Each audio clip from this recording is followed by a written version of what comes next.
Intégrité scientifique, déontologie, éthique de la recherche, ce sont 3 registres de responsabilité. Les 3 registres distincts. Pourquoi est-ce que ces registres sont distincts, tout de moins en France? Parce qu'en fait, les acteurs de ces différents registres de responsabilité et les textes réglementaires, les lois qui encadrent ces registres sont différents. En matière d'intégrité scientifique, l'interlocuteur d'un chercheur sur le terrain, c'est le référent intégrité scientifique. Et ces missions, elles sont définies par un décret, le décret du 3 décembre 2021 en matière d'intégrité scientifique. Donc, l'interlocuteur privilégié, c'est le référent intégrité scientifique.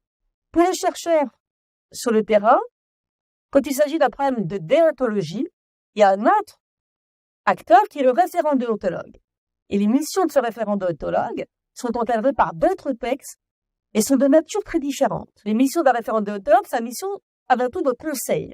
Et puis le 3e registre, c'est le registre éthique de la recherche. Et là, l'interlocuteur d'un chercheur sur le terrain, c'est premièrement ce qu'on appelle les comités d'éthique de la recherche, les CER.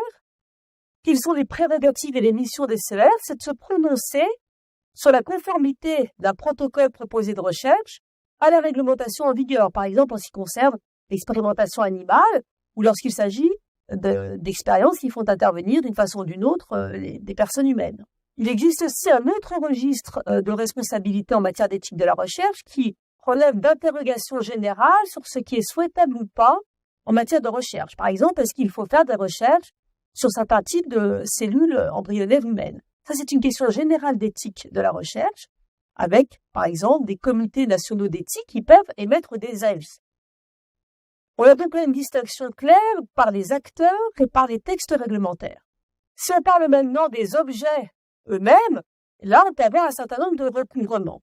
Par exemple, la question des conflits d'intérêts est typiquement une question qui est au cœur de la déontologie, mais qui est aussi pertinente parfois pour des questions d'intégrité scientifique, puisque les problèmes de conflit d'intérêts peuvent affecter la fiabilité d'un résultat scientifique. Donc, typiquement, il y a certaines questions qui ont 2 faces, une face intégrité scientifique et une face déontologique.